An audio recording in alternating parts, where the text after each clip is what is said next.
Hello, my beautiful little Moglets. Today we are taking a second look at Luluca. She has been raised, she has been given some gear, she has been awakened. There is one thing left to do, and that's skill enhance. We're not going to do a ton because we don't really have a ton, but we're going to get what I consider to be the important stuff. This to +4, I believe that's rather important. We're also going to check out her gear, so just give me a second here. The 1-turn cooldown, of course, is incredibly important because the fact that it stacks damage the more you do it, you know. This skill, sure, we want to get that 1-turn cooldown. We don't have her artifact, which would make that a little bit even better, but we're still going to get that. We're going to leave the first skill alone for now, though. It's just damage dealt, and yeah. Okay, but let's go ahead and take a look at her gear. So here it is. I did borrow a lot from Shurmia, so we're not going to really be using her alongside Shurmia for this video. I don't know, I might swap it back. I really love Shurmia, so... But since I did want to give her an attack set, and I don't have very many attack gears, mainly those are just on Shurmia, I gave her these. You can see her stats here, 4,000 attack, 86 crit chance. I typically want it to be at 100, but whatever. 162 crit damage. It used to be about 260. I had a crit damage necklace, but then I went with the attack necklace because it had 14% crit chance on it. And, you know, to avoid having a crit chance main stat necklace, you need a ton of crit chance on your substats or a bunch of crit chance sets. And so I didn't want to remove gear from a lot of different people. I just went with this broken lifesteal set, which gives a good amount of crit chance on their substats. And then speed boots, because she doesn't have super high base speed, it's just a little over 100. So speed set didn't make as much sense. So I just went with speed boots, attack set. I think she has decent stats, 73% effectiveness to hopefully get that defense down going a little bit more consistently. So I think she is pretty well-rounded. She also has Kaladra. I'm going to be using her with Dizzy to start, at least. Maybe we'll try some Wyvern 11 with Dizzy and Luluca. It's going to be a little bit hard. I'm probably going to take out Taurinor and my tank, Crozet, trying to tank with Angelica. Maybe with the barriers. I know the Wyvern deletes the barriers, but she also gives a defense buff, which can definitely help. But first, I wanted to try Arena. So she does have an AoE skill. I'm hoping I'm not going to run into a team straight away with like full immunity sets because I'm not prepared for that. But she has AoE. We're going to take her with Cez, Dizzy, Judith. I think we got like relegated or something. Or maybe we got bumped up. I think we got bumped up because we were winning defenses. But there's a Judith note, way too many speed dudes in there. Since we're also not going to have our Moonlight Shuri for the speed imprint, I don't want to go up against dudes with speed imprints and a Judith. Yeah, all these dudes are kind of bad, honestly. We're basically just going to be swapping out Shuri with Luluca. Again, it makes me a little bit worried that I don't have a speed imprint anymore, but I don't think they do either, actually. So it's just going to come down to who's faster to start off with. I don't believe I removed anything from Cez, so we're still good in that department. Let's go ahead and boost them up. Burn Dizzy's thing. I actually could have sworn that Luluca had the option to burn her ult to make that deal more damage. I thought I saw that, but maybe that was Moonlight Cecilia as well. So we're going to go and do that as well. I actually think I might not even need that much AoE in most cases. We're going to try and delete that Cez over there just to be safe. He's the only one I'm like 100% confident about killing. Hopefully there's still some dudes left that I can hit with Luluca after this. There should be, honestly. Yeah, a little bit. See how much that does. We can only really see that on... Okay, 3,500 wasn't actually a lot, considering she does have 4k attack.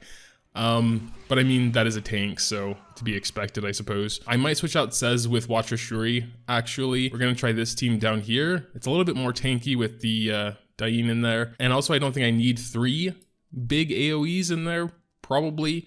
I'd rather be a little bit more confident with that +7 speed that Shuri brings. I hope.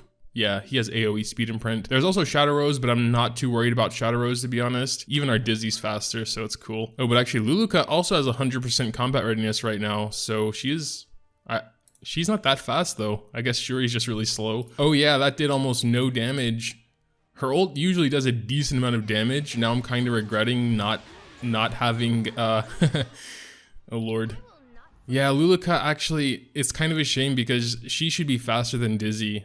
because she could give the defense break and then Dizzy can do more damage. I mean, Dizzy can do some decent damage, as you can see with those two skills there. It's just, I would have to give up a lot of stats to make Luluca a lot faster, you know? Whatever. Let's try her ult here again. See how much that damage, see how much damage that does. Hopefully a little bit more on those dudes. Yeah, I mean, it wasn't actually a ton. We might be in danger here. But Dizzy and Luna both have defense breaks. I don't think Shuri's AoE is enough to kill them both, so I'm just gonna try and get rid of Dizzy. That should hopefully work. Oh wait, did I take gear off of... I don't think I took gear off of Shuri, thankfully. This actually might not turn out that well. Yeah, now they're getting all the Diane buffs and everything, and yeah, that's gonna happen. We might lose this one. Let's try and get rid of those buffs there. If we can just get rid of Luna, we're probably safe. Ow, ow, ow, ow. Die, please. Oh my god, no. Alright, we can do Dizzy's ult again. Unfortunately, we couldn't really see the defense up barrier skill. And that's another thing I want to mention, is that this probably isn't the right team for her. She would probably be actually a little bit better served in more of a wall comp with that defense up barrier, or maybe not for arena at all, unless she was faster. Like, if I could bump up her speed or drag Dizzy's down a little bit, even though I wouldn't really want to do that, then it could definitely be good, because Dizzy can already do a decent chunk of damage, and with hitting defense broken units, you know, that could definitely be interesting. Okay, so I might revisit arena with Luluca in a different video, because that would require, again, a bunch of gear changes and everything, also with Dizzy, either to make her a little bit slower or make Luluca a little bit faster. Currently she's at only 156 and Dizzy's probably over 200, yeah, 217. So that would require a lot of gold, a lot of time. So for now, what I can say is that, I don't know, I was expecting a little bit more damage from her ult, but then again, the units we were fighting were quite tanky. They had Aureus, and we only used it twice. So maybe we should use it at least once more, just to get a slightly better feel for it. Probably I want to get Cez back in there actually, because I kind of feel like my Judith will be faster even without a memory imprint. I know Dizzy's can be very fast. Askart's really annoying because I miss 100% of the time when I attack him. I don't know what his like natural evasion is or whatever. I think it's like not more than 10 or 20%, but I literally never actually hit him. But yeah. Just gonna do the same things as before. I mean, that attack misses anyway, so it's cool. And, okay. Hopefully knock them back a little bit. Oh no, Ascart didn't get knocked back. Who are you gonna go for? She is... That's annoying.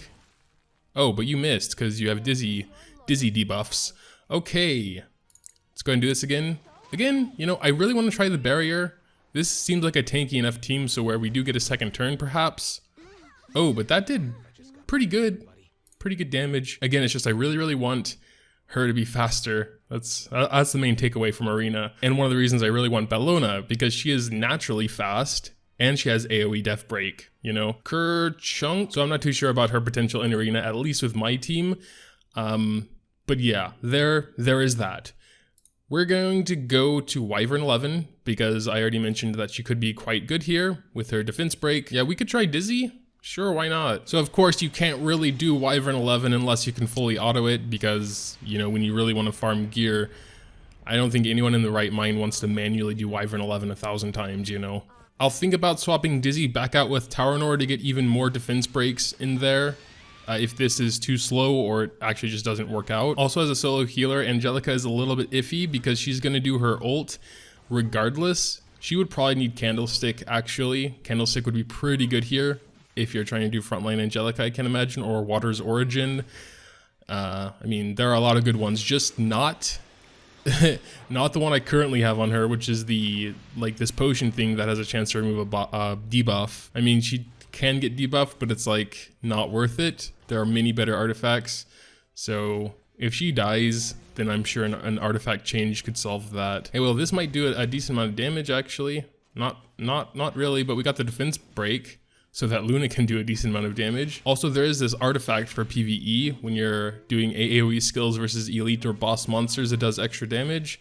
That might be pretty good for her as well. Well, let's see if we can break this barrier.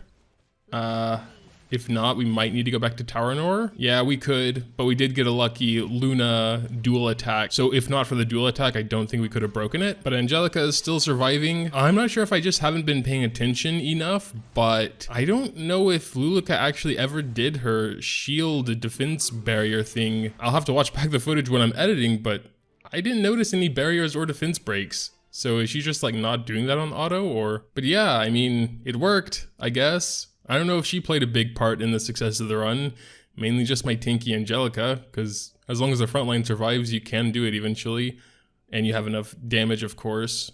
I mean, she did get a couple defense breaks off in there, so, you know, something. I don't really mess with the other hunts, but I can't imagine it'd be much different anywhere else. You know, defense buff, shield, AoE attack that gets stronger. So for Labyrinth, if it does in fact stack over runs and you can enter a boss place with already that 60%, you know, bonus, it could be pretty good. We could actually test that real quick, you know, sure, why not? All right, we can start with her ult straight off the bat, and we're just gonna try and take note of the damage. It's gonna be obvious if it's 60% or not, even if we're fighting different enemies. So 5,600 on the fire dudes. The attack stat doesn't change until -30 either, so we don't really have to care about that. Oh, I should have actually taken my new Iseria, whatever she's called. That would have been much easier. Oh, we have Shadow Rose. Also, I never really took note of barrier strength. Pay a little bit of attention there. Okay, you know, it's not that big, but it's okay for like a damage dealer, you know, versus Angelica's barrier, which is definitely a bit bigger, but not actually by that much. If I knew Shadow Rose was gonna take this long, I could have just done the ult 3 times on her. Okay, here we go. The same fire slimes we did 5,600 to. Let's see if it stacks throughout the battles. I'm really hoping it does, and this is probably common knowledge already anyway, but for my own sake. 68. All right. That's definitely more. And once more, I believe those are the same fire slime dudes. Let's see. Over 7k, yeah, there it is, 7,900. All right, well, there's that, I guess. No need to do anything else. Stacks throughout Labyrinth, which is cool. I know there was an artifact, though, that said it, like, specifically wouldn't stack through, like, multiple battles, like in Labyrinth, for example. So, you know, I think it was something worth looking at. I know she doesn't have perfect stats, they could be better, but also they're not bad either. The artifact could always be a thing you can do. Her signature artifact is obviously going to be pretty good in general, because every time she uses her second skill, her main skill will get its cooldown reduced, making that 3 times stack go up faster even. I originally had her with Etika's Scepter because it's almost the same thing, honestly. It might even be slightly better because this has a decent chance to proc at the beginning of every turn, not just when she uses her non-attack skill. And this is only a 50% chance at level 1. To get it to 100, you need, you know, 6 of them. But yeah, for someone that can cast a defense buff and a barrier while doing a little bit less than I was hoping for, but still solid and defense down AoE, you know, I would say she is a pretty solid package all around. She's like part support, part damage dealer. So I definitely don't regret raising her, although I probably will give most of the gear back to Shermia, or I don't really know right now. I would actually like her to be built actually faster with more crit damage instead of just complete attack and as much crit chance as I can, because ultimately the only thing that really stacks off of her attack is her barrier, and from what I saw, with 4k attack, the barrier, I don't know, it's not really worth investing like that amount of attack for the barrier. It was a decent barrier for sure, especially for, again, a mage, but personally, I'm probably going to rebuild her as a speed, crit damage, effectiveness unit, try and have her go before Dizzy, which is, again, going to be hard with her massive speed. But yeah, those are my second thoughts on Luluca. I think we went over the main sort of contents. You know, there's also a story mode. She does have some AoE, so I mean, I don't know. Who really cares about that though? Labyrinth, I'm sure she can be good with that 60% bonus on her ult. Also, again, supporty with the barrier, defense up, blah, blah, blah. I'm repeating myself a lot. I'm sorry for that. Make sure to tell me what you think about Luluca in the comments down below. If there are some hidden things about her, some good strats, some good companions to use her with, make sure to drop that down there. You can also leave gear recommendations, whatever else you want. If you've raised her, if you've tried her in different pieces of content, etc., etc., you can drop all that down there. Also, if you did happen to enjoy, a like would be greatly appreciated as well. Thanks, as always, for watching, and until next time.